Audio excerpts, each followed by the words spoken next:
Yes, you are now listening to the sounds of Sports Reports is Ordered. And those sounds are brought to you by the one and only, world-renowned, born in Texas, raised in Virginia, representing everything New Jersey. And he wants y'all to know that there would be no Alexander Hamilton play unless he got shot in Jersey. You can catch when you come out here too. Yes, sir. He is Mr. Logical. Then you got your unorthodox statistician. I believe in Joe Hendry, just like you should. Going left so much you thought I was southpaw, they call me 2-5. Sports Reports is Ordered. Let's preview the Super Bowl. Let's talk about the NBA trade deadline. But I need a couple of things from you. I need you to like, review, subscribe, share, rate, do all the free things. Do all the good things. So, we're going to start this off with something that we haven't done in a while. Yeah, oldie but goodie. Get it off my chest is back.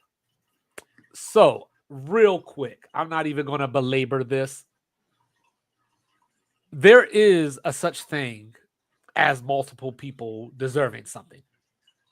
I know you have to pick a winner, but the list of the winners that you're picking from are great individuals. But there has to be a loser, right? So you got the MVP. You know, we talked about this. We did our talks. I thought Saquon Barkley should have been the MVP. Mr. Logical thought Lamar Jackson should have been the MVP. And you know what? Maybe he should have. So first of all, before I even go any further, whoever you are out there that voted Lamar Jackson fourth on that ballot, you got to go. You got to be revoked. You kicked out the club. And I'm Mr. Don't fall for groupthink, but that's just ridiculous. But anyway, yeah, See, fourth. They had him behind Goff or Joe Burrow. I'm not sure. I didn't see the ballot, but look. So Josh Allen was the leader of a team that had no business accomplishing the things that they accomplished this season. And I know it's a regular season award, but, you know, he went into Detroit and smacked around the Lions, coming off of a 6-touchdown game on the road the week prior. Now, granted, they lost that game by 2, but LeBron James fans told me it's okay to give a loser MVP. So I'm rolling with that. You know what I'm saying? Bring that up. I knew that was going to make it into the show. I was thinking about it yesterday. Yeah. But the point being, Josh Allen had a great season. You know, his team lost a lot. He did have James Cook in the backfield scoring touchdowns. Lamar Jackson had a 1,900-yard rusher in his backfield. You know, Saquon Barkley changed the way that the Eagles play football. Joe Burrow, even though they didn't make the playoffs, they had a winning record, had one of the greatest seasons ever. And to put the cherry on the top for Lamar Jackson, first quarterback ever, 4,000 yards passing, 900 yards rushing. So all of these guys were very deserving. But what I do like about the decision, even though I didn't think Josh Allen was the MVP, what I do like about the decision is that they kept it consistent, because last year we talked about this. Russell Wilson had more touchdown passes than Russell Wilson. Josh Allen led in total touchdowns last year. Jalen Hurts had 10 more rushing touchdowns than Lamar Jackson last year. And he won the MVP because his team was the last team standing that lost later at the end of the regular season. They were the ones that won out. Yeah. While Dallas lost. San Francisco lost to them. Miami lost. So Lamar was just standing there, and we went with, hey, imagine the Ravens without Lamar Jackson. Even though we saw that before, you know, with people like Snoop Huntley and some other quarterbacks, we saw that before. But literally with Josh Allen, what is the Buffalo Bills without Josh Allen? You know, and there's your answer. Yeah. They kept it consistent, and they went with, this guy is the straw that stirs this team's drink. Yeah, I give you that. Like I said, people are trying to go back and forth. I think the word valuable creates this, I don't know, it's like it does kind of convolute the award because we talk about the Heisman in college. That is the most outstanding player. You have all these different layers of awards, and I think college does great, but college also has like 134 teams that they're choosing these guys from. With the NFL MVP, the fact that it was a quarterback that won MVP, I still feel like I thought Lamar was going to win it, but if Lamar wasn't going to get your vote for MVP and you voted for him, because it's the same people who voted for the All Pro team voted for the MVP. So you say he's first team All Pro, Josh is second team. If you don't feel like Lamar was the MVP, then naturally you probably should have gone with the Saquon Barkley vote because he is the reason why. If people are picking the Eagles this weekend, it's partly because they believe Saquon's going to have another one of those games like he had against the Rams. One of those, or another one of these 60-yard touchdowns because it's going to be one missed tackle like he had against the Commanders. So that's the thing. I don't think people going forward, like as you looked at the season, were like, I think Lamar is going to be the guy to get some over the hump because they still had to defeat KC. I think people believe that Saquon is going to be the guy that slays that dragon. But Josh Allen did get that regular season win. But like I said, you're splitting hairs, but I get it. I get it, but I kind of get it in the same way I get the Luka AD trade.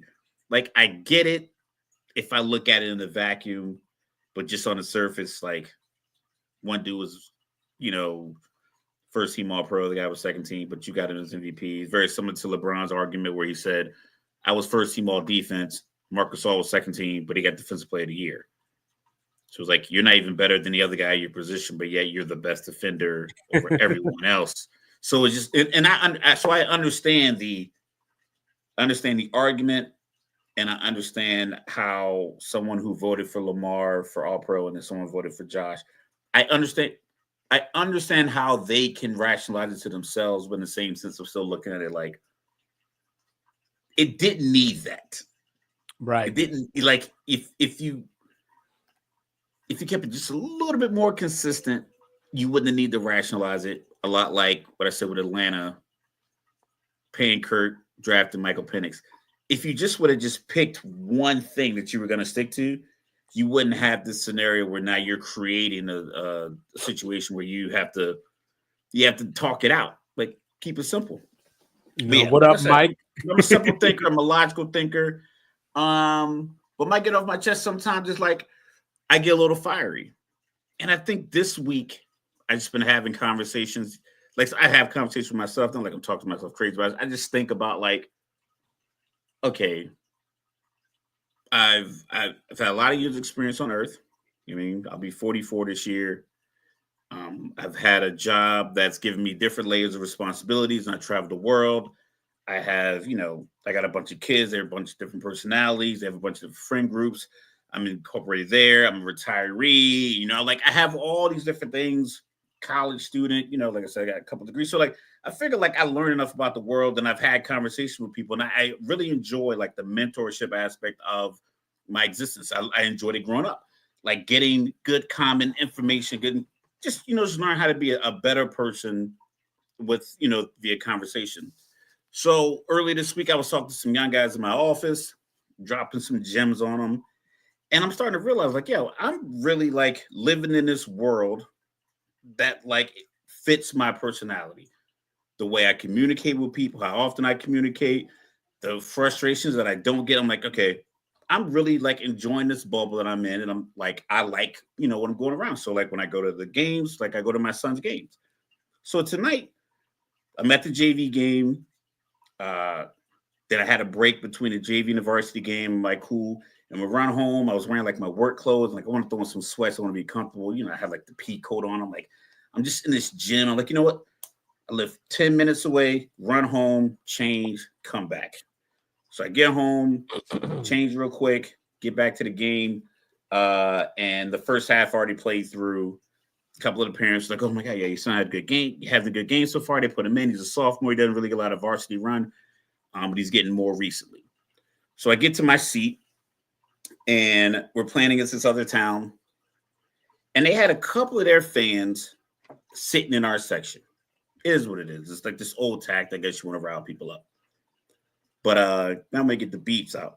So I'm hearing them, and it was like, "Don't shoot that bum ass shot." Blah, blah, blah. I'm like, "Okay, cool, whatever. It's obnoxious, but I'll do it."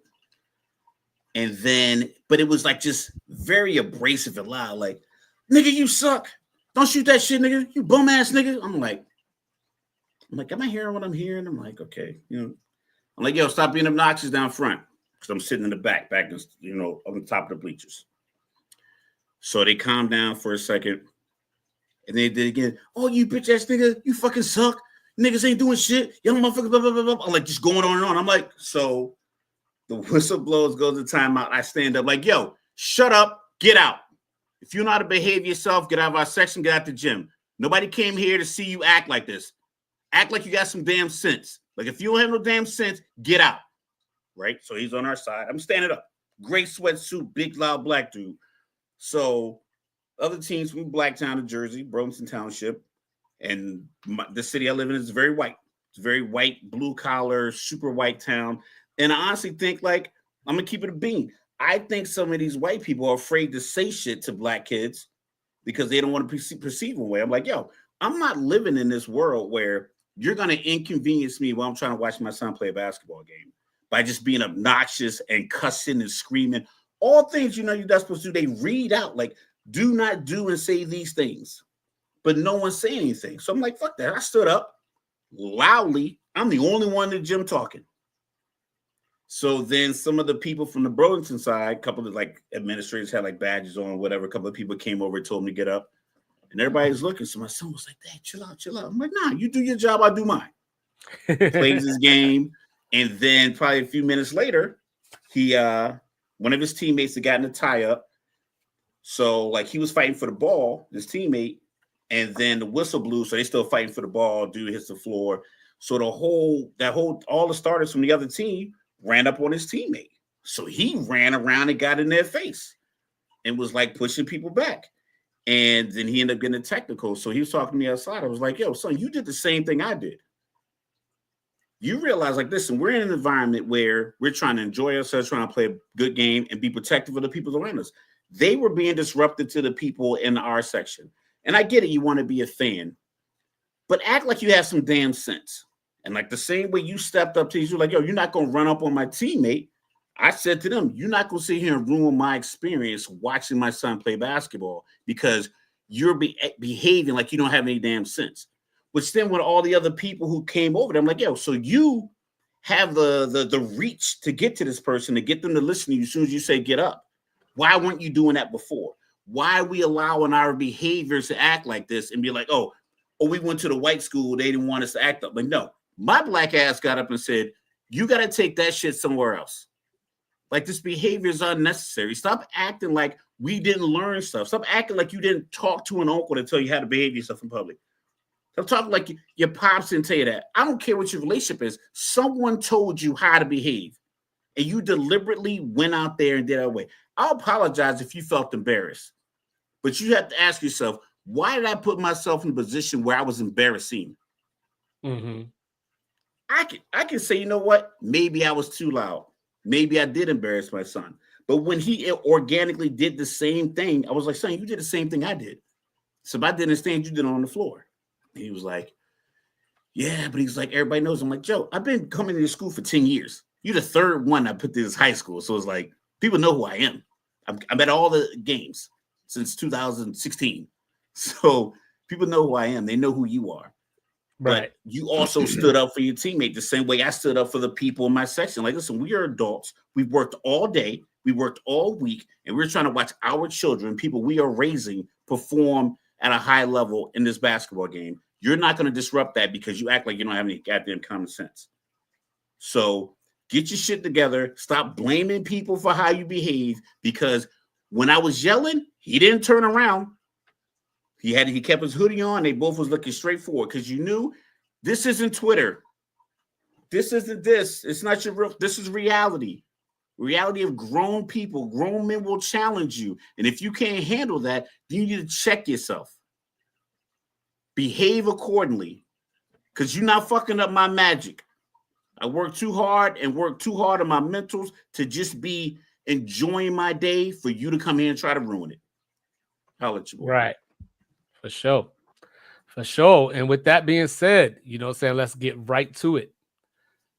You know what I'm saying? Q, Debo, and Sticky Fingers. I forgot his character's name in the movie, but they jumped out the back of the truck. This the rematch, Craig. Yeah, this the rematch, Craig. So you know what? I've been talking about it all year, Mr. Logical. All season long, I've been saying, even though we had last year in the middle, this is unfinished business for Philadelphia. And how poetic is this?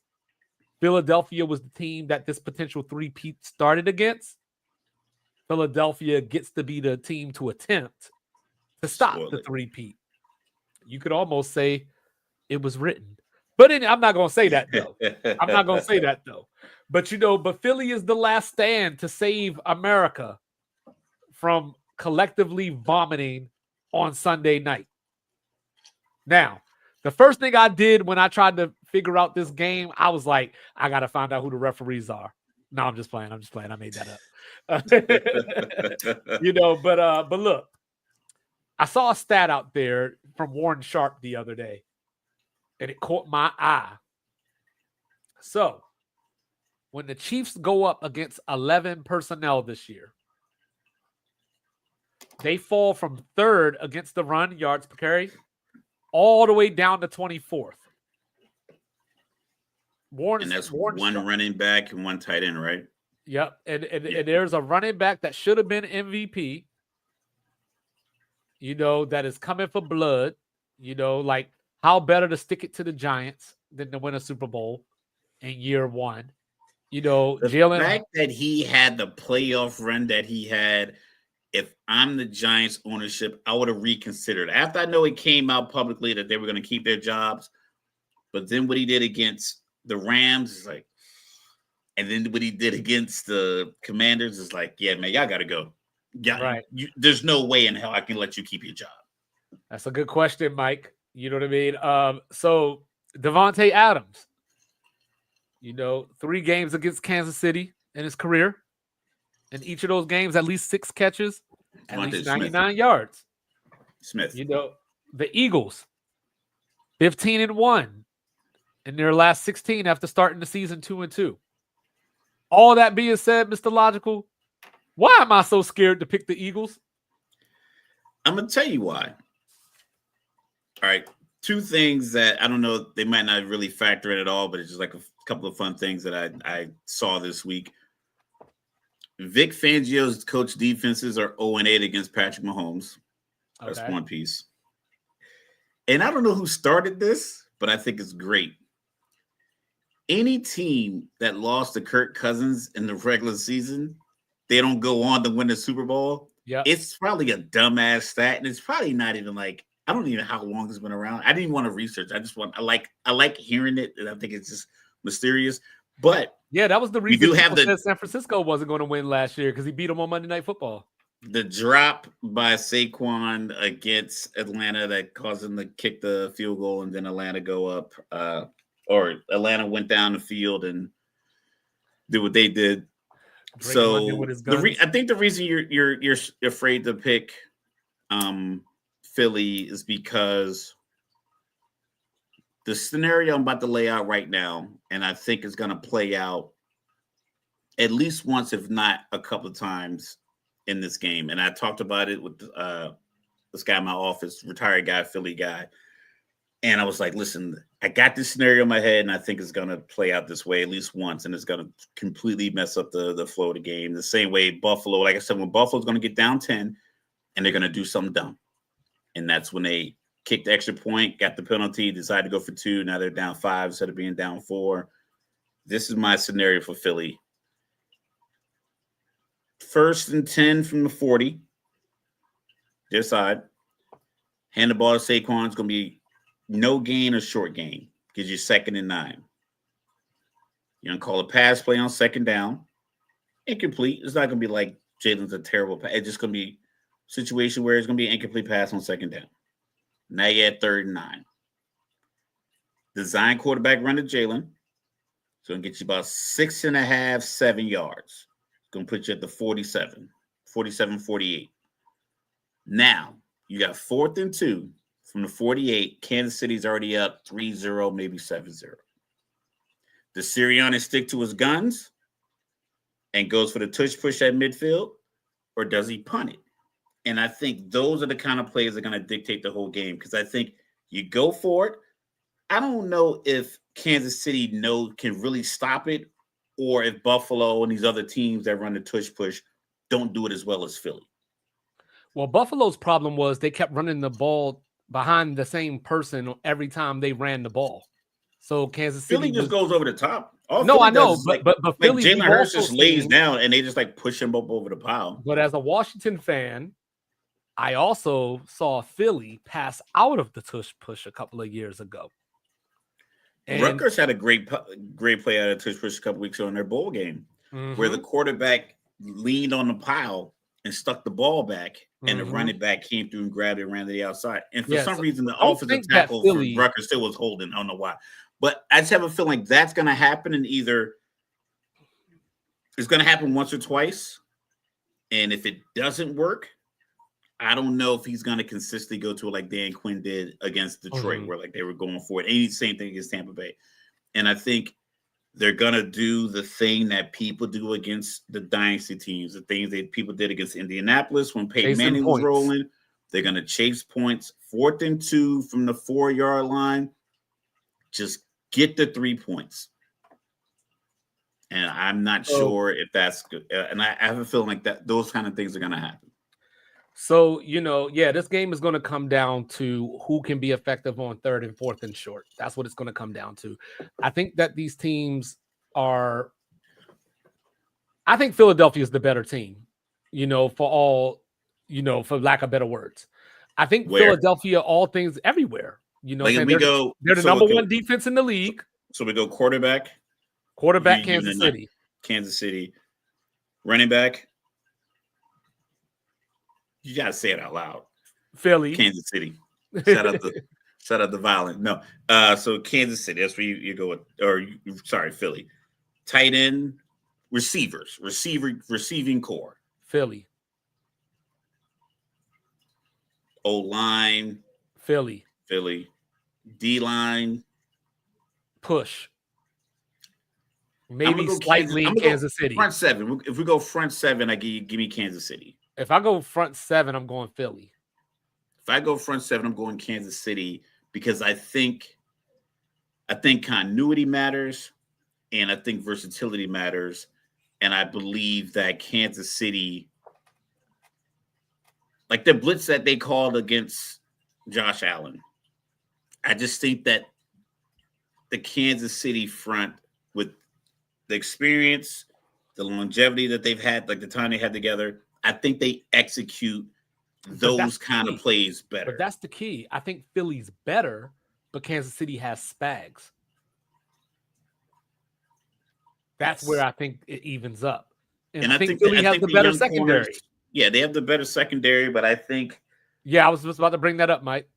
Yeah, I think that's the other thing is that Jalen Carter and some other guys in that locker room are a little under the weather too.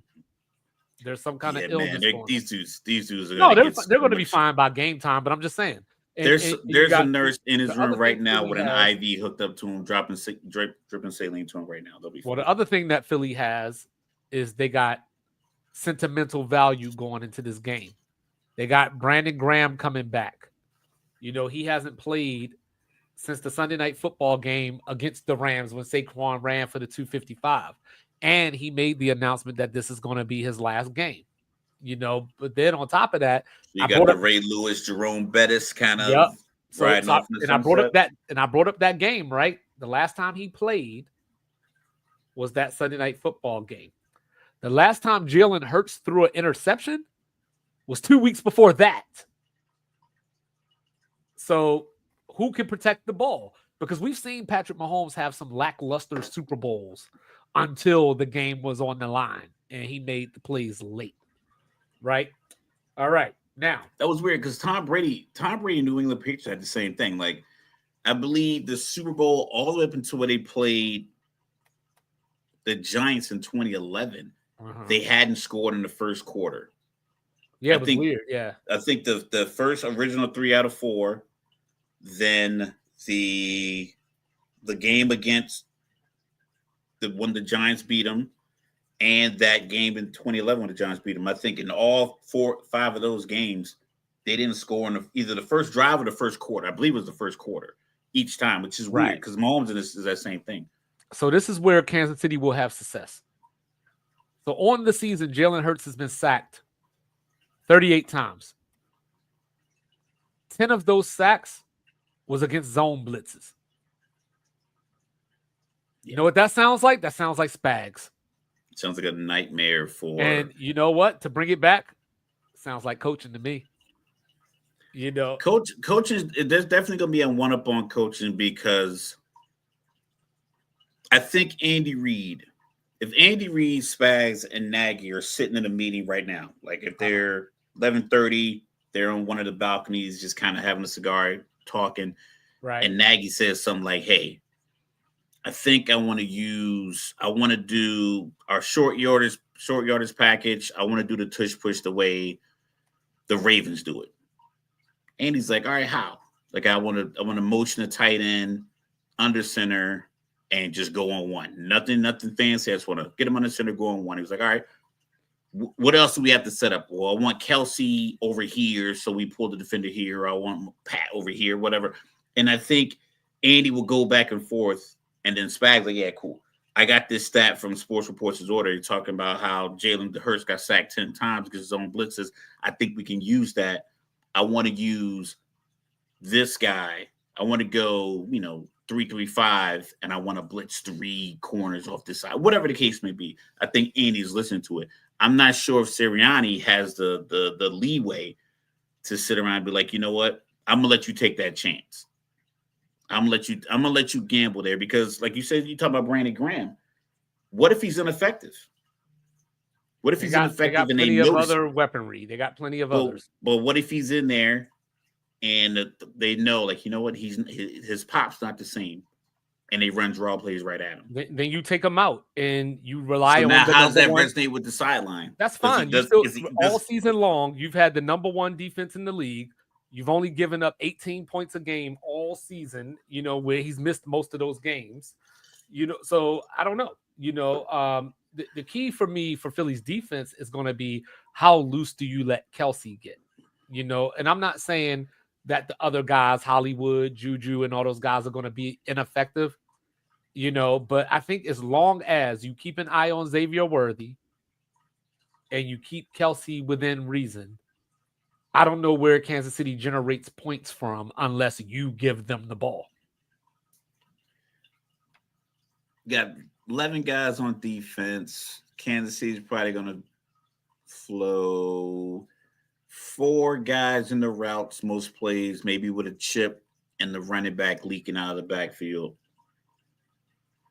I can see those other tight ends besides Kelsey making that 3rd and 7 catch. I can see Juju getting open, because he has that relationship with Mahomes. I think Mahomes is going to look for him on 3rd down.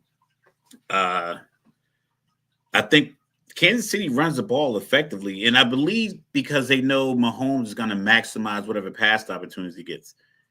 Some of these guys want to throw the ball. You see games with Trevor Lawrence is throwing the ball 45, 50 times. A lot of other guys throwing the ball 40, 45 times. I think Mahomes is good with 1st down, full house formation, some, maybe a little song and dance, and then just a straight handoff up the middle. I think he's good with that on 1st and 10, 2nd and 7, and then on 3rd and 6, getting a little flare pass into the flat to P. Ryan or something like that, moving the chains. I think he's perfectly content with playing like that until the moment says, you can't do that. And he's like, cool. That's when I'm going to take my one-on-one matchup on the backside with Worthy. Can you catch up with him? And that's the difference. I just believe that.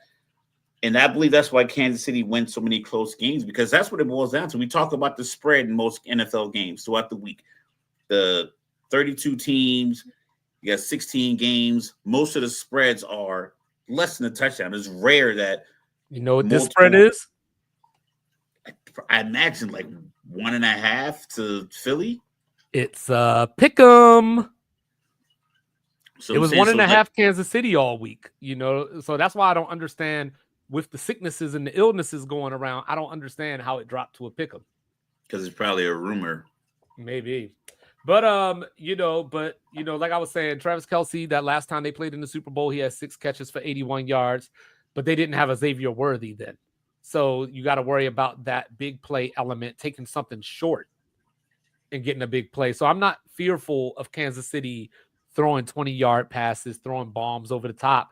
I'm worried about catching that screen like Buffalo tried to run, but throwing it to a guy that runs a 4-2 and he turns that 3 yard into 17 because you missed the ankle tackle. We talk about Kelsey's catch against San Francisco last year when Greenlaw went out Right. and Warner was guarding him. And he caught the drag route, turned it upfield. Now they're already in field goal range. So it's like those kind of plays. The back. And granted, you can't bank on that, but I just feel but like it happens a lot. Kansas City and Mahomes and Reed, I think they're good with Worthy going this way, Hollywood Brown going this way, DeAndre Hopkins running this route, Kelsey being covered, and then this tight end just sitting in the middle of the field because there's no more defenders because you're doubling here, you're hedging here, you're looking over the top here, and you got to do Gray, number 84, 83, one of those guys beats or I Gray think or he's something like that. 83, and then you got Watson. Yeah, Watson 84, so now they're just sitting there, boom, reliable guys. They know all I got to do is catch this ball, turn upfield, get this first down, go back to blocking on the next play. And I think that's because I don't know if Philly has that. I don't know if Philly has I'm willing to play a different way per the situation, or are they just going to be like, listen, we are the hammer. These are the ants. We're going to hit them hard. Right. It's like, that's how we're going to do it. Whereas I think Kansas City were like, you know what?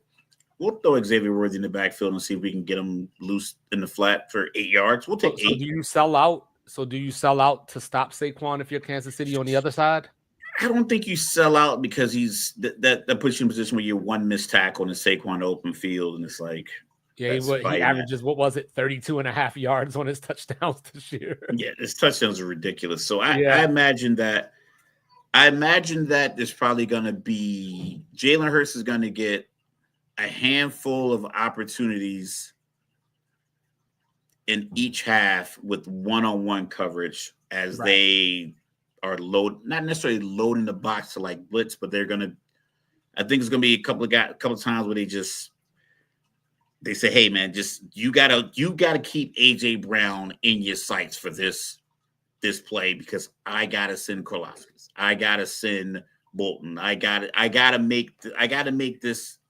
get Jalen Hurts uncomfortable on this 2nd and 10. So you have to keep AJ Brown in your sights. Well, last time in that Super Bowl that they played, the reason that I asked, because Jalen Hurts was the killer. 15 rushes for 70 yards, 3 touchdowns. The running backs in that game only had 17 rushes for 45 yards. So from that standpoint, you can't let Jalen kill you on the ground. You have to force him to throw. Not saying that he can't, but if Philly gets the run game going, it has the potential to be a long night. Maybe, and I get it, and I know a lot of it was made of AJ Brown reading his book on the sideline. But we have seen different times throughout the year where it's like he was verbal about the passing game. Mm-hmm. These kind of situations that can be kind of exacerbated. It's like we are in the Super Bowl. I'm getting one-on-one coverage, and I'm not getting the ball.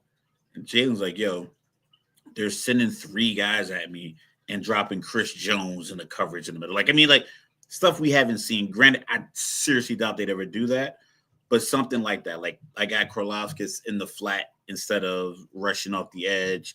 I'm blitzing 2 corners off the other side. Yeah. So all things, like I said, all things created equal. I think Philly's the better team. year in between, but I think Philly's motto this year is probably unfinished business because they were the first team that showed us that you could put Kansas City on the ropes outside of San Francisco. True. Nick Bolton should have been Super Bowl MVP, but Philly got the break with the non-fumble call. James Bradbury grabbing Juju's jersey at the end there, which took the chance away from Philly getting the ball back. Against Kansas City in that Super Bowl, you gave up the longest punt return in Super Bowl history to Kadarius Toney. They caught you sleeping in the same defense twice with Kadarius Toney and Skylar Moore. I can't help but think that Philadelphia has learned from that. But also, since the beginning of the season, since the playoffs started, Philadelphia was the team that I was most confident in getting to the Super Bowl. And plus, I know Mr. Logical's picking Kansas City anyway. So give me the Eagles. I'm going to go ahead and go against my better judgment. I'll preface it by saying that. I'll go Philly 34-27. Oh, you got that many points? Well, last time it was 38-35. Yeah, but neither one of their defenses were top 5. Well, not both of them anyway. No, I know Kansas City's defense was like 18. But I also think that Andy Reid is going to find wrinkles. You know what I mean? I think they're going to use Xavier Worthy as a decoy that'll open things up for the others. Because I can't imagine that DeAndre Hopkins, he's got like 3 targets in the whole playoffs and 1 catch. So I can't imagine that he's not going to have something to do with the result of this game. A great player of his, even though he's at the twilight of his career, but he's a great player. So I can't imagine that he's just going to be locked down in that way again.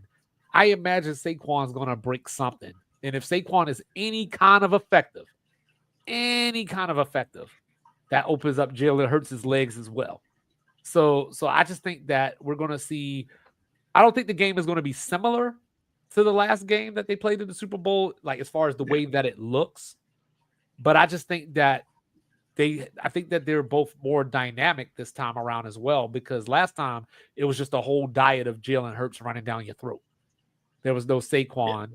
You know what I mean? So Jalen Hurts played his ass off. And I don't like when people say he outplayed Mahomes, because don't be like that, Mike. I think Mahomes had like an 84% completion percentage. He was like 24 for 28. He just didn't have the numbers. But he was 24 for 28, 3 touchdowns. Yeah, it was only 100 yards because they were getting the ball on the other side of the 50 right. They didn't need in the second half. Yeah, they didn't need that many yards, but he also ran for multiple first downs, long run, bad ankle. It's just that, yes, sir. When they played against when Kansas City played Tampa Bay, and so I was like assured, but like arrogantly assured that they were going to beat Tampa Bay, and the score ended up being 31-9. Because their offensive line was out. Offensive line had fallen apart, and they were just piecing it together. Buffalo did score 29 points. They did. But they scored 2 of their touchdowns on 4th and goal situations. So it's like Kansas City plays either one of those possessions a little better. Because like James Cook got a hit, he broke through that tackle to score a touchdown, and then Samuel, guy who hardly gets like slipped through. I think Kansas City handles a little bit better. I saw how Stafford, granted it was snowing, but I saw how Stafford was moving down the field after Philly went up 28-15 on them, and I felt like I thought he was going to get him in. I thought they were going to win. I thought when he got the ball back, because coaching, they called the bootleg play in the snow, rolling to the left with a right-handed quarterback. It's like, and then Jalen took the sack, which was smart. He didn't put the ball in harm's way, but it's like, you didn't put the ball in the proper pathway. Like, if you want the play action, just run the play action to the left and roll him out to the right, instead of having him have to turn his hips all the way around in the snow. It's like, he's more likely to naturally turn and look upfield with the ball in his right hand and make a play that way, or just straight up hand the ball off. It's like, you don't have to be tricky when we all know what's coming. Like with the tush push, the way they treat the tush push is how they should treat everything, and they don't. The tush push, they feel like this is it. This is the play that we're gonna run forever. But on 3rd and 7, it's like, Yeah. and I think a coaching decision here or there.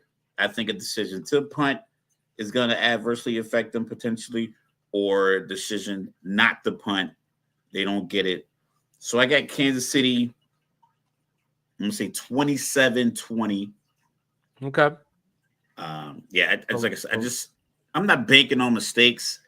I just feel like the 55 that we saw against the Commanders, 21 of it is a bit of fool's gold.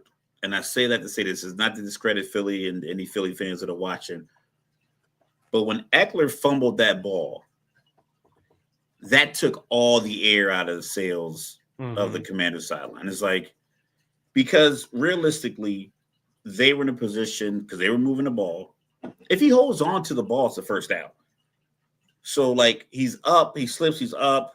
He makes this incredible play by getting back up, getting his arms around the ball, getting the first down.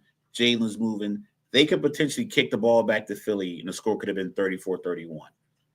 I mean, so I just feel like Kansas City's going to play a little bit more. They won't play as, I don't want to say aggressive, but I just don't feel like they're going to like take like the chance. I think they're going to play good ball control. I think P. Ryan's going to have, a lot of catches out of the backfield because he got the pass that sealed the AFC Championship game. Mhm. Pacheco went out of bounds. Kareem Hunt was getting a lot of run up the middle. So I just feel like Patrick Mahomes knows I can make any play a football team needs me to make. So handing this ball off to Kareem Hunt does not discourage me in how I feel about the game. Like the Mhm. same way we felt about Lamar last year, the AFC Championship. It was like, yo, you didn't have to prove to us that you can throw the ball. But when they got 8 dudes in zone and they're 15 yards off the ball and you don't have anybody in the flat, it's like, just wiggle out there, get you 7 to 8 yards, get out of bounds. Right. But it was like, nope, I'm going to throw it. And So I and think, oh, go ahead. Go ahead. yeah, I think, like I said, I think coaching. I like Kansas City's fourth down calls better. I think they are better constructed play calls. They're not complicated. It's very Okay. simple. Normally, it's some kind of RPO or some kind of quick play action where Mahomes is getting on the edge and just getting the first down. Just go get the first down. Like, I don't need to do anything else. I don't need to score a touchdown on this play. I don't need to cut it back inside and try to get more than I need out of this. It's fourth and Mhm. 2 from the 50. I need to get to the 48. I get to the 47 and a half, and I'll slide out. Yeah. And now it's 1st and 10, and I can give it to Pacheco. I can give it to Kareem Hunt, or I can throw this quick check down to Kelsey, and it's 2nd and 6. I'm good with it being 2nd and 6. I just feel like Philly is going to be like 3rd and 7. AJ, let's get this deep shot to AJ because he's getting one-on-one coverage. I don't think they're gonna throw up a deep shot to Hopkins on 3rd and 7 because they think he might get one-on-one. I think Mhm. they'll still work the tight end in the middle of the field and try to get that 7 yards. And then maybe on first down, you look to DeAndre. But I think Philly 3rd and 7 score 13-7, and they're gonna like, we need to make a play right now. Right. Right. I feel like Sirianni and his staff are gonna do we need to make a play right now. And whereas Mhm. Kansas City's gonna be like, no, we just need to stay consistent. Well, I'm Keep them. excited either way. And Mike, to your point, how healthy and effective is Quinyon Mitchell going to be? We'll have to see. I think he'll be fine, but we'll have to see. But yeah, like I said, I mean, all things created equal, this is a great game because, like I said, I think Philly's the better team, but Kansas City has the coaching. So, what else has got me excited? The NBA was on fire yesterday. I saw the tweet with Shams screen time, 20 hours and 42 minutes with all this stuff going on yesterday. And we saw it all, like the Lakers went and got their big man, like He the plays zero defense. the Warriors. Absolutely zero defense.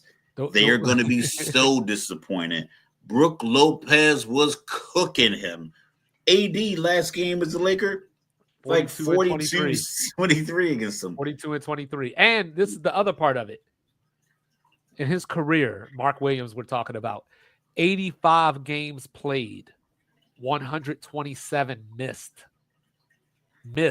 And remember, we talked about this last week because I said, I'm the only person in the world that's going to look back and be like LaMelo Ball, Brandon Miller, Mark Williams. Like, what could have been out of that trio? But none of them could stay on the court. So the Lakers went out and, they went and got him instead of Miles Turner, instead of Nick Claxton. But now, Ben Simmons has been bought out by Brooklyn. So it sounds like he's either Clipper or Cavalier bound. Speaking of the Cavaliers, first place, they went and got DeAndre Hunter from Atlanta. The one thing that they were missing was that wing player that could hit threes and play solid defense. They had a Coro, but he can't shoot. So you got that going on. Kevin Durant almost went to the Timberwolves. I wonder what caused it to fall through. Did Phoenix not want Julius Randle? I don't know. I know Julius Randle's hurt too. So from what I had saw originally, and this was what blew my mind, right? Because for the last couple of weeks, we've been talking about Jimmy Butler. And Correct. Everything was Jimmy Butler to Phoenix. Jimmy Butler to Phoenix. So I was thinking Jimmy Butler was going to try to get the Phoenix. Bradley Beal would waive his no trade, and then you would have a 3-team trade that would facilitate that. Correct. So what it sounds like actually happened was Jimmy Butler was trying to get to Phoenix, and Miami was trying to get Durant. In what world would you think Phoenix is going to give you Durant for Jimmy Butler? Right. And so then we talked about Bradley Beal not waiving his trade clause to go to Chicago. So there's 2 championships and 2 finals MVPs and a regular season MVP. So you don't get that if you're a loser. And another finals appearance. Shout out to Mike. And another finals appearance. Yeah. So you've been in the finals 4 times. So Durant, I guess, was on the table for Golden State, which could have brought Jimmy Butler to Phoenix as well. But then Durant said no. I guess he's still upset at Draymond, still upset at the organization for how they handled Draymond, I'm guessing. And then, he's been very vocal about how the organization handled the Draymond situation. So I don't know how they didn't catch up on that, because there's plenty of interviews. You got to focus on the whole story, Mike. Like, Golden State has 2 less championships if he doesn't show up. But also, Kevin Durant is upset now because his name was attached to trade rumors. So what was already like that? I think Jaylen Brown tweeted that out a couple years back too. I don't know how. We're talking about the whole story, man. Whole story. Yeah, it's a whole career, man. It's a whole life. I had a couple of bad years, but I'm 43. I'm not a bad person. I'm a man. I'm 43. 43. I had a couple of bad years. You know what I mean? It happens. I really like KD. Like, KD posted Kaylee's. I think the main thing I like about KD is that he's very vocal about how much he doesn't give a shit about what people say, and he responds to it, like, deliberate. Like, he's really active on it. And he said, like, it's fun. I find fun in it. But the constant movement, he's playing basketball because he loves basketball. I don't think he's really made that many championship moves. I thought the Brooklyn move was that, until they went and got James Harden, kind of depleted like the core Brooklyn guys that were there before they got there. Very much like how LeBron did when he went to the Lakers. It's like, instead of thinking it won't work or hope or say, you know what, this guy can replace these 4 guys. In Durant's case, the guys you had like Spencer Dinwiddie, Karis LeVert, I don't know if D'Angelo Russell was still on the team then, but they had guys that they could have added. They could have added like these ancillary pieces at the trade deadline if it just was him and Kyrie and Brooklyn with the Brooklyn original group. I think in the West, in the East, I think they've been good to go. but they rushed it. They tried to microwave it. James Harden was unhappy in Houston. I don't know if he was wearing a fat suit or if he just was like wearing like hoodies a lot or like wearing like a couple of t-shirts. But he did look a little slimmer when he got to New York after he left Houston, like a week later. Um, but that didn't work. So then the move to Phoenix, that wasn't going to work because nothing about Phoenix said they could beat Denver, which was like that was your nemesis in the West. So going to Phoenix is like this team can't beat Denver. So you're just playing basketball for the love. And I think that's what a lot of these players, it's upset. I get it, but a lot of these trades were. So I saw something that someone said. Adam Silver said, "This is for ruining Christmas for the NBA by having all this action." It's That's like, yeah, we hilarious. haven't talked much about the Super Bowl, but you did everybody a favor because now everyone can save all their Super Bowl takes for now. So now between Friday, today Friday, because now it just turned midnight. From now until the Super Bowl, the NBA won't get as much run as they got. It was great, and we got the Luca trade, and that was wonderful, but it fizzled because it still is on the sandwich between the NFL playoffs and the culmination of the playoffs in the Super Bowl. So like until Luca plays or until AD plays and plays well, it's gonna fade. So if these guys don't play for a couple of weeks and you get your All-Star break and the All-Star game format is boring, you're gonna lose this, you're gonna lose the buzz again. Right. So unless these guys, all these trades that have happened, something has to turn around. Like someone's got to go on a 6 or 7 game winning streak. Someone's gonna have to drop 60 out of one of these new trades. Someone's gonna have to like get in a fight against their old team. There's got to be something else that thrusts the NBA back into the limelight because all the guys that got moved, so many of them are injured. Well, that too, but the Suns fell into the Laker trap. When they got Russell Westbrook, it was like, oh, we got a name. Forget the fit. Forget if it should work. We're just going to get a name, and that's what the Suns did with Bradley Beal. And now he has the no trade clause, and it's actually hilarious because the reports came out today that Washington and Atlanta were the only two teams that even tried to get Beal away during the trade deadline. So that just shows you where his stock is and what people think of him right now. But they ruined his stock. They should have let him No, cook. he ruined his stock. Have you They seen him should have play? they should have let him cook. They should have ran the He offense through can't. him.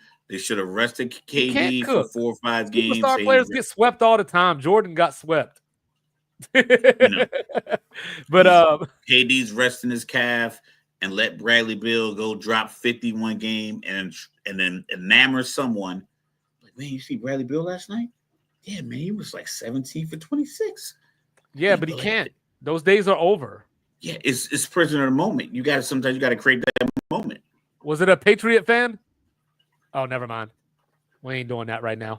Um, but at the end of the day, like the trade deadline I'm was about to set it on fire. it was great for me because man, the Wizards were wheeling and dealing. You know what I'm saying? Marcus Smart, Chris Middleton, picks galore.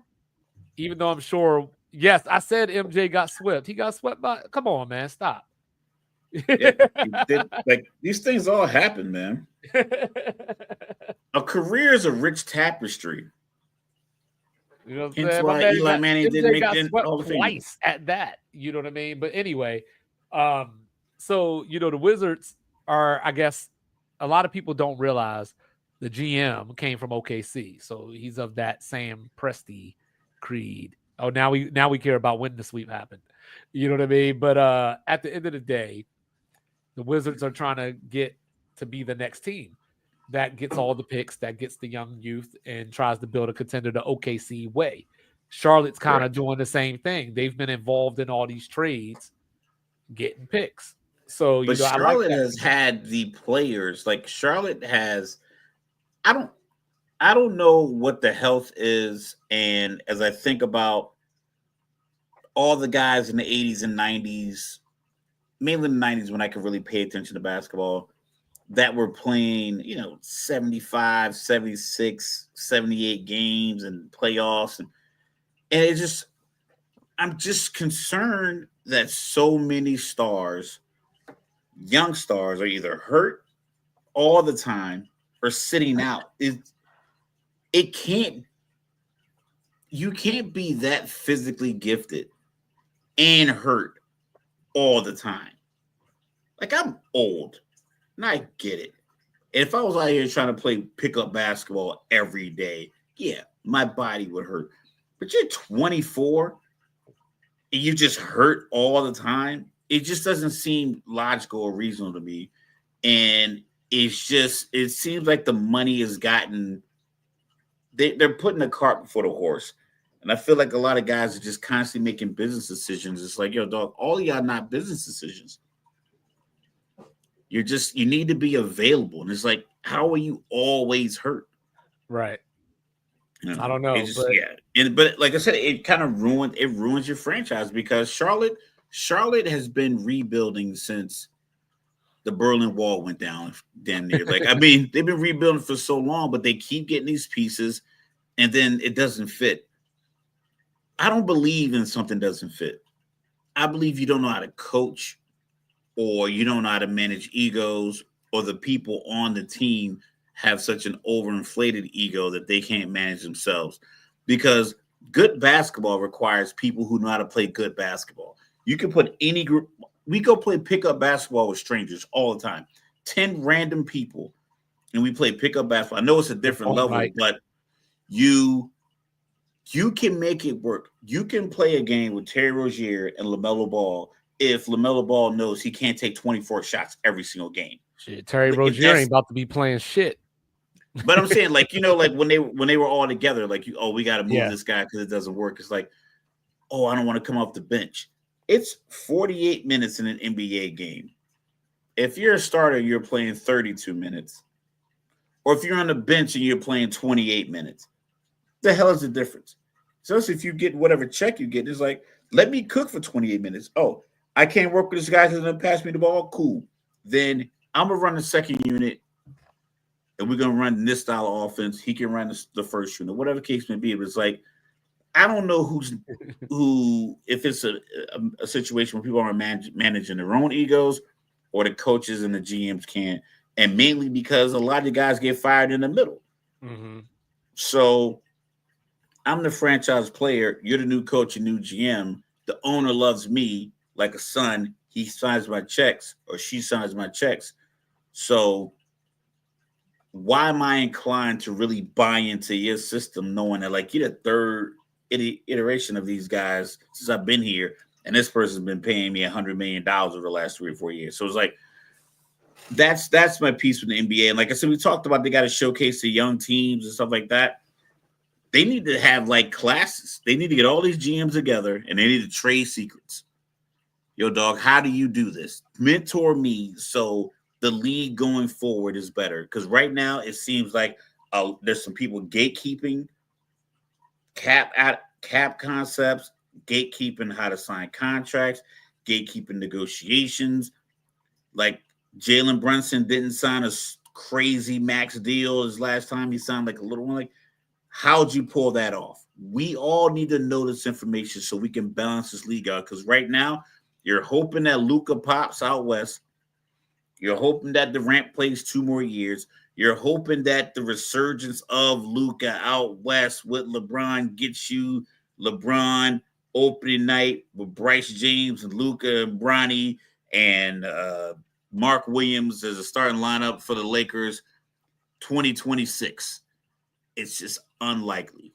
And I just feel like a lot of these teams, there's an aptitude piece that I'm missing because I'm not understanding a lot of these moves. I'm not understanding why everyone around you is telling you, like, listen, Chris Middleton should have been moved 2 years ago.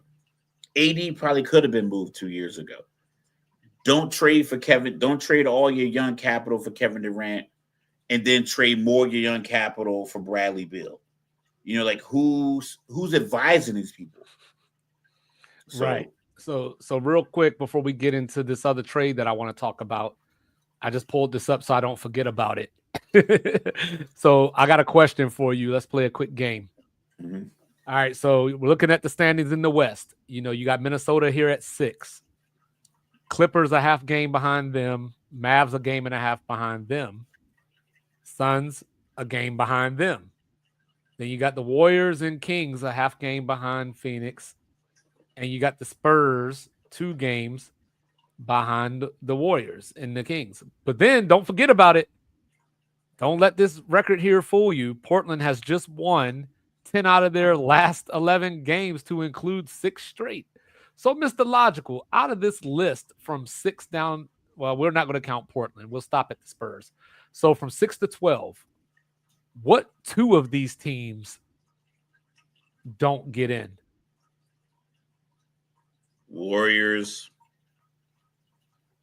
Suns.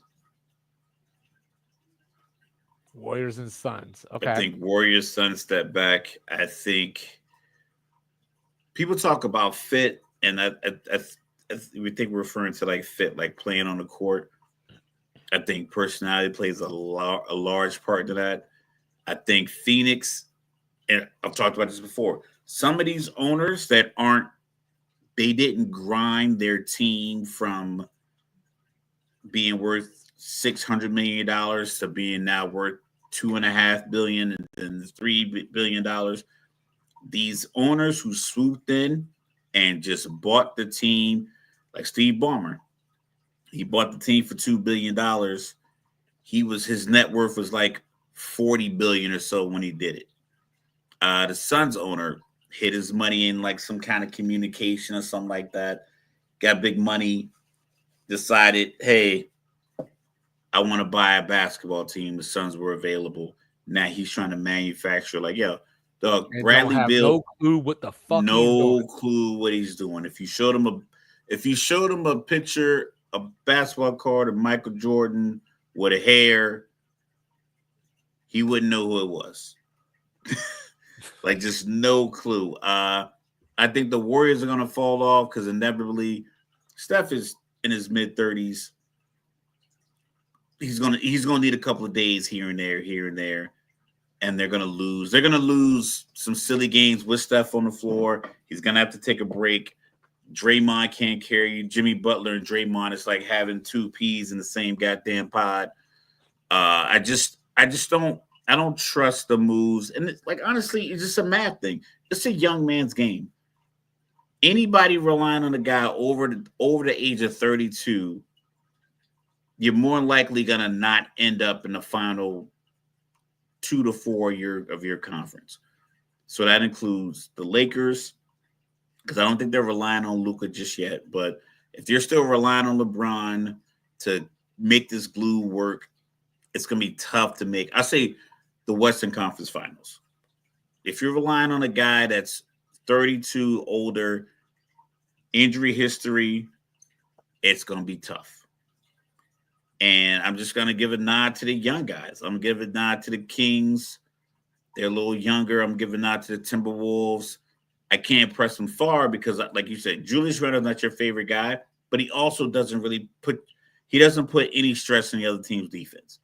You know, he doesn't make you game plan for him. So, you know, Rudy Gobert is just going to play at the rim, but in a 7-game series, someone's going to recognize, like, yo, Rudy Gobert can't guard these guys, or he can't guard these 2 guys in this situation. So we're going to put him in the pick and roll all day and exploit that, and then they don't have another matchup. So I just feel like, I think the Mavericks might work. 10.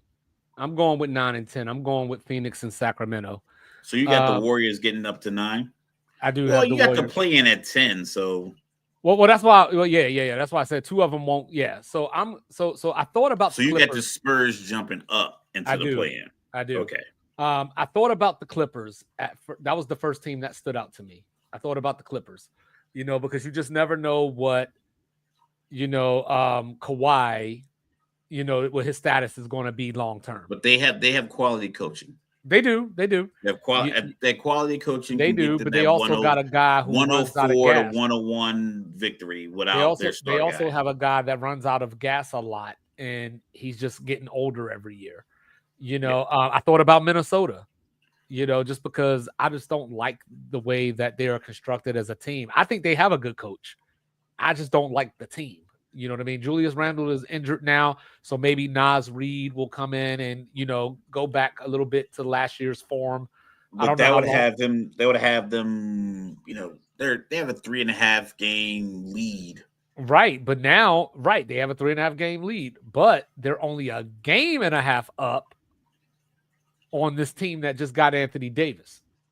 So provided that Anthony Davis stays healthy, provided that Who's 5 and Kyrie, 6? If you can scroll up real quick. 5 is the Lakers, and well, 4 is Denver, 5 is 4, the yeah. Lakers. Okay. All right. So Yeah, yeah, I 5 is think the they're Lakers. okay. So Um, 6 through 12 is the yeah, sweet that's spot. why I started there. Yeah. Okay. So the Suns are just not a good team. Period. Like whatever Mike wants to say about KD and all that stuff, cool. The Suns are just not a good team. They're not. They've traded Nurkic now, so we'll see what happens. Because if nothing else, he could at least grab rebounds. But Devin Booker, if he's not scoring, he's not effective. Bradley Beal, we've already talked about him enough, and he doesn't deserve another mention out of my mouth. So then you look at the Kings here. They went and got Zach LaVine to put back next to DeMar DeRozan, and I don't trust the Wolves either. And then they got Malik Monk running that point now. So that's obviously a significant downgrade, and it's a guy that I don't know if he can play point guard full time.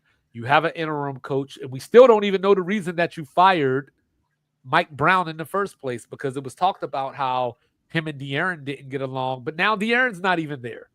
The Kings are just a shit show. They had De'Aaron Fox already, so I gave him a pass for taking Marvin Bagley over Luka. But then you went out and got Halliburton. So why get Halliburton when you could have just had Luka? And now you don't have none of the three the that I Hal just said. the You don't have Halliburton Luka. trade, the Halliburton draft pick was so baffling. Even the people on the podium were like And then Jay they went and Billis is got trying to make his Davion way through Mitchell. it. And then they went and got Davion Mitchell, who, guess what, is not on the team anymore.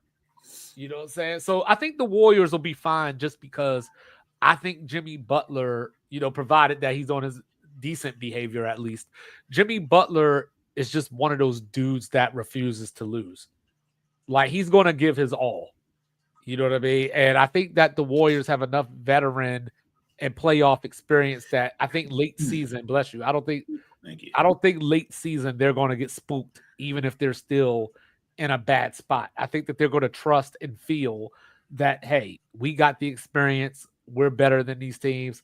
Let's go out and turn it on, or whatever. You It might talking not about the work. Warriors? Yeah, it might not work, but I think that's the thought process. And then the Spurs, adding De'Aaron Fox now, they have a guy, even though I don't like Chris Paul starting still, they have a guard that scares you offensively now. So, Steph Castle, you know how I feel about him. He's been coming on as of late, but he's still better at defense than he is at offense. So I think De'Aaron Fox is going to give them a dimension that they've been dying to have. So I think the Spurs jump up. I think the Suns and Kings fall down. I think the Mavs jump up to where the Wolves are.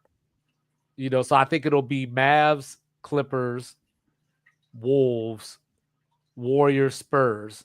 And then, we'll see. Like, we'll see what Portland does. Like I said, they just won 10 out of 11. Props to Chauncey Billups. Everybody was calling for your job this year. So, but This could be one of the years where the play-in teams are basically just. It's going to be my same argument I made for the NFL with the 14 teams. This is going to be evident. Like, okay, teams.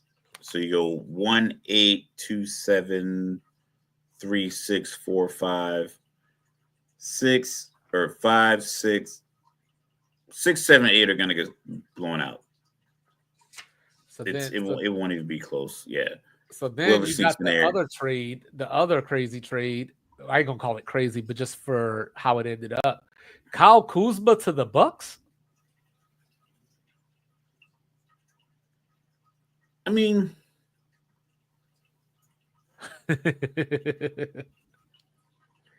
unless you're trying to just get, unless you're just trying to move on. Just, I mean, if you're just like, you know what, I'm sick of having you in the building. Not necessarily sick of having you in the building, but it's like, we need to rebuild. let's get some expiring contracts. Let's get some guys we don't have to renew. Let's get some roster spots. Let's get some draft compensation back and try to rebuild. Uh, I don't know what the Eastern Conference stands are. If you want to pull them up, we can kind of like somewhat, have that same kind of Well, Indiana conversation. just passed Milwaukee, and Milwaukee just blew a 21-point lead tonight to Atlanta, who It's doesn't just have Jalen Johnson or DeAndre Hunter. the thing about the league. It just feels like I'm not sure what team really wants to like stand out and be that squad. It just feels like a lot of teams are just using the regular season like the first two rounds of a boxing match. Yeah. And they're just jabbing and filling people out. It's like I like how Cleveland is running with it. 42 and 10. They did lose to Boston at home the other night. That's not a shameful loss. No, I Boston just know. won I the know. Just NBA. point Yeah, it I'm just out. saying, but it was like I just I like Detroit. Detroit handled Philly tonight. Philly, Embiid. Embiid was playing with I don't know what the brace he's playing with is protecting because it was literally from his mid thigh, like down the front of like past his shins, like lower than his calf. It was a sleeve over that. It looked like it was like four separate like bands on this brace. I'm like, I don't know what's wrong with this leg, but it's like, and then of course he's flailing everywhere and falling and just doing all the theatrics. It's just, it doesn't feel like each team has this dog of a guy, and everyone's making these trades. It's like Giannis, you should never be in a position of where you need new players. You just need to play. Like you got Dame. It's you and Dame. Somebody needs to come in there and play some fucking defense, and then let these guys who want to be alphas, who are getting all the acclaim, getting all the shots, go win you games. It just feels like guys are just all waiting for the trade deadline, all waiting for the coach to get fired, all ready to talk to the media and blame them. It's like real life Twitter fingers. There's no way you could just sit here and just play every single week. Like, I really wish we can get rid of this guy. Just fucking play basketball. See, I think You're, that so Miami, of course, they got Andrew Wiggins out of the Jimmy Butler deal, and apparently Pat Riley has wanted Andrew Wiggins for quite some time. well, You it's know, been a long time, and it's not the same Andrew Wiggins that was Air correct, Canada out of Kansas. correct. But Miami also got the aforementioned Davion Mitchell, from Toronto. They're going to need another guard because Terry Rozier is probably going to join Jonte Porter in jail if all this is true. But they went and got Davion Mitchell to be their point guard, I'm assuming now, as a part of the Brandon Ingram trade.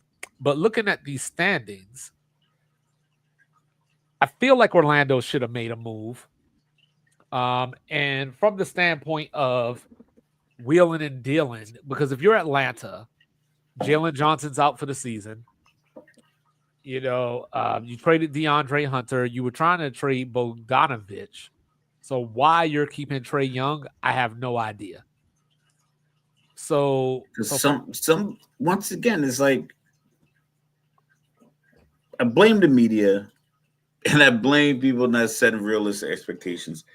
Off the rip, if your son is an athlete, he play basketball, he does track. When you show up to the meet, if you look across and you see a team and no one's bullshitting, everyone's stretching properly, they're coordinated with the coaches, and they look the part. You're like, you know what? I think that team's gonna win the relay. it's gonna be a long day. Yeah. We just know it. Deion Sanders says something about Texas high school football. He's like, if you show up to a Texas high school football game and their football field doesn't have a track around it, it's gonna be a long day. Because all they do is play football. This isn't like something they use. Like, nah, this stadium that seats 30,000 people is strictly for football. A lot of these teams are not built that way, and they want to act like they're built that way, and they don't want to make moves to recognize like we're not that way. The Chris Middleton trade should have been 2 years ago. Miami should have stopped trying to think they're going to claw their way back to the NBA Finals and win a championship because you're not built to beat any other team that can score fluidly. The one game you beat Boston, you hit 23 threes. I don't think you hit 23 threes totals in the rest of the 4 games that you lost. I mean, granted, Jimmy Butler was injured. Even what it's like, that's it. Where your points coming from? Tyler Hero? Tyler Hero weighs less than this glass I just was drinking my drink out of. It's like the teams are not built to be as successful as their admirations. It's just, and that's the part is like, everyone, should they make a move? No, you should make a move for what? Why would you make a move to go from 5 to 6? And so most of these teams, the moves that they made, the Heat 7 to 6. The Bucks, best case scenario, staying at 5. The Pistons, I don't think they made any moves. Maybe they can leapfrog the Bucks. Didn't make any. Hawks, your moves isn't going to do anything for you. 76ers, you're playing for next year. Like, you're already out of it. It's like baseball. When people start losing interest in baseball, is because baseball stopped getting the guys that could hit the long ball, the pitchers that can throw hard, and they started doing like all this other shit that they've been hearing about. Is like, that shit doesn't work. Who won the championship last year? Does your team look like anything like that? Who was 1, 2, and 3 ahead of you? Your team look anything like that? Then cut it out. Most of these guys made trades just to sit right where they were. So looking at none of them are going to advance. The Raptors aren't going to do themselves any good. Brooklyn's going to be terrible. The Hornets going to be terrible. The 76ers going to have all this money to pay out, and they're going to give you a crap product. Maybe the Bulls get you to 37 wins, best case scenario. These teams are cooked. They should have just kept their assets, humbled themselves. Like, I'm not trading for Brad Ingram for what? To get what out of him? To go from 13 to what? 12? My whole thing about it was, if you want to get Brandon Ingram, fine, because we talked about it all off season about how he should have been traded and all that. But to put Brandon Ingram next to RJ Barrett, like it's like you got enough bricks for all the chimneys and the 3 Little Pig stories. I mean, I know they both went to Duke, but damn, you know what I'm saying? But yeah, so you had that going on. The trade deadline was just nuts. Dennis Schroeder got traded. What was it? 4 times in one day. He was on 4 different teams. He got traded 3 times in 18 hours. Yeah, and then he ended up on Detroit, which I do like. I do like that as an addition. So Detroit getting a veteran in there, for basically free, if you will. Ben Simmons got bought out. He shouldn't be on anybody's team. Well, they said it's down to the Cavs and the Clippers. He shouldn't be on anybody's team. Teams. A smart GM right now should be like, no, why? That's what I mean. If I'm something else that'll make you laugh, why am I giving money? Like, what do you think you can get out of him over the next 26 games? Why waste my time? Why money and your time? And that's the thing. Is like, you guys suck. You sucked at managing these teams for years. You sucked at these trades. This is probably the most active trade deadline. And the thing about it, it just was a wave because 2 teams made a trade that makes you go, that might impact the NBA Finals look or the playoffs. For the most part, these trades were to just get guys in new jerseys, new uniforms, new cities, new side chicks, or whatever the hell they got going on, because none of them are going to move the needle at all. Kuzma to Milwaukee does nothing. Milwaukee's going to be where they are because they can't seem to get it right with 2 superstars already. And look no further than play great winning basketball. And look no further than the head coach. You want something else to laugh at Toronto about? You know who else Toronto traded for yesterday? It was something ridiculous. I saw it. They traded for James Wiseman, who's out for the season. To do what? Just to cut the contract? I guess maybe they just want him on the roster next year. I don't know. But the Clippers surprised me because they traded Terrence Mann. And he was one of those guys that I felt is a Clipper. Like, like he was a part of their movement a couple years ago, and now it's over. So, he went to the Hawks along with Bones Highland for And they already Bogdanovich. waived him. Yeah, they already waived him. Half of these players that got traded either got bought out or waived. Jalen Hood-Schifino, he was the part that Utah took in the AD Luka deal. They waived him. Which makes no sense. They're just trying to save money and get them off the books, I guess. DeAndre Hunter. So this is the DeAndre Hunter trade is the one that gets me because, obviously I'm not a GM and I try to figure out how they figure out these trades. So you had DeAndre Hunter for Karis LeVert, Niang, 3 second-round picks and 2 first-round swaps. I don't understand. I just don't understand. Jimmy Butler got the 2-year, $121 million extension from Golden State. Now, that screams of nothing but desperation. 2 That's years, what happened when you hired Dunleavy. million. But let me go back to the Lakers for a second. So we talked about Reddish and Dalton Connect. Yes, that's what I was going to bring up. Yep. And they gave up that last first rounder. Well, I mean, that dude's in 9th grade right now, so it doesn't matter. Like, let's keep it a bean. That kid's 14. Yeah. So I was shocked that the Lake. I mean, I shouldn't be because they are the Lakers, but I was shocked that they came off of Dalton Connect.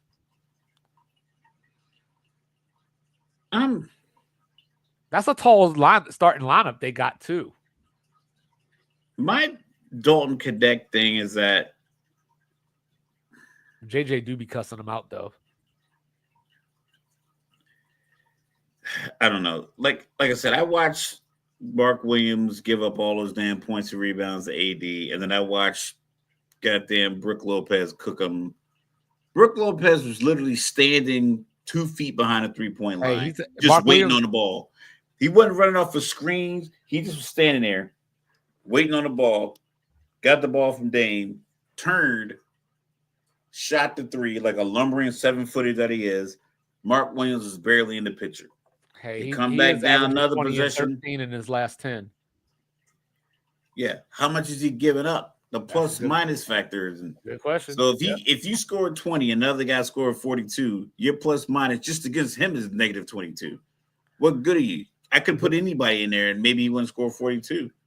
But that lineup, though, like you got Luka, what are you about 6'7"ish? 6'7", 6'8". You got Austin Reeves at 6'5". You got LeBron 6'8" or 6'9". You got Mark Williams, who's like 6'11" or so, and actually has the longest standing reach in the league. Yes, I saw that. It's like longer than Wemby's. Yeah, longer than Wemby. And then who am I missing? I forgot who the other starter was. Is it Rui Hachimura? Yeah, it's Hachimura, who's 6'9".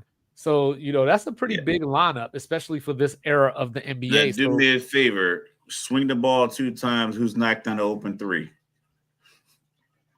The same problems they've had for years. The same exact problems. I am not a GM. I've never worked in a basketball organization.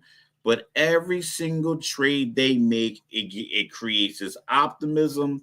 But the logistics of what they get for the players that come there does not fit. And every year, even with the Luka deal, you can't get, unless you really think you're going to get Allen Iverson, Carmelo Anthony, 30 points each out of these 2 guys. You can scratch it. It's going to be entertaining. Did you see who picked up another guard? Probably Houston. Yep.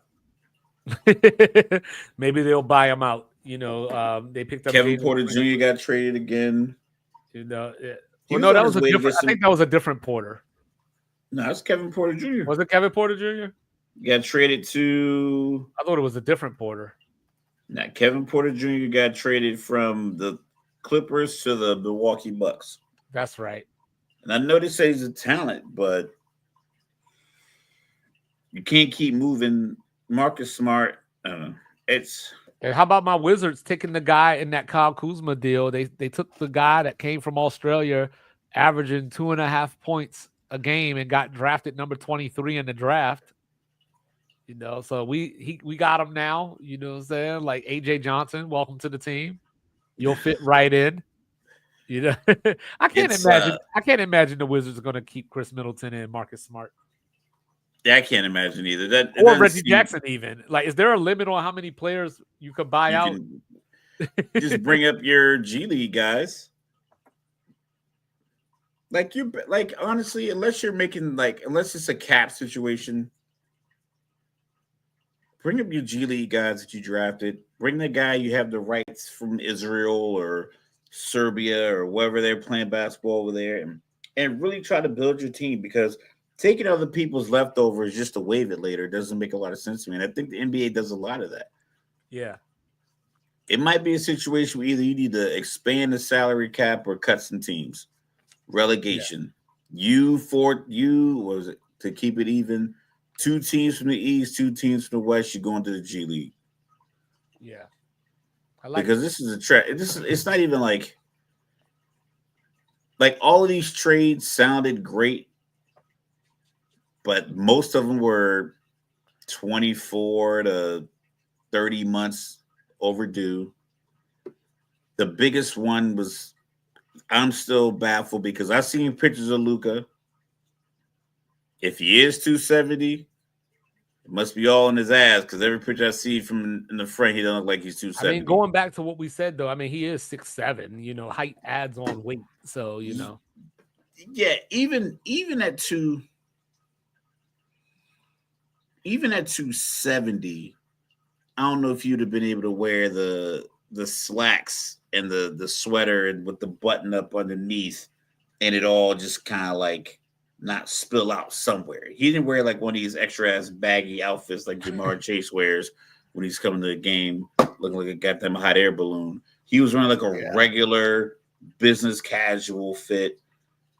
I mean, even if he is 270, it doesn't look like it's weighing him down because LeBron used to say he was 250 plus. But if he's 6'8", 6'9", if he can still move, yeah, I don't know. I Not a just problem. feel like it is once again like that trade was the most intriguing one. But for the rest of these guys, man, they made these Oh trades to go from man, 7 to 9 to 10 to 8. I thought I was Parlay getting didn't this. hit. No, I thought I was getting this Canelo Jake Paul fight.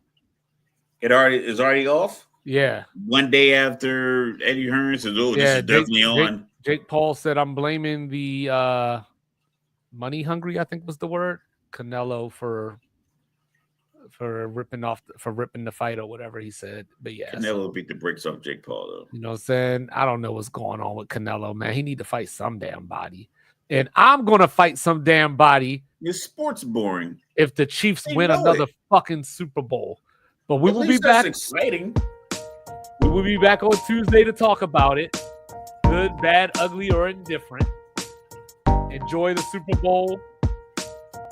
And I don't know. Are you all of y'all gonna be in your living room in unison with the crowd talking about A minor? Nope, I'm a grown man. So he is Mr. Logical. Do not bring feelings to a fact fight. I am your resident unorthodox statistician. We are Sports Reports in Order. Like, review, subscribe, share, rate, do all the free things. Do all the good things. And we love you. See you in a few days. Peace.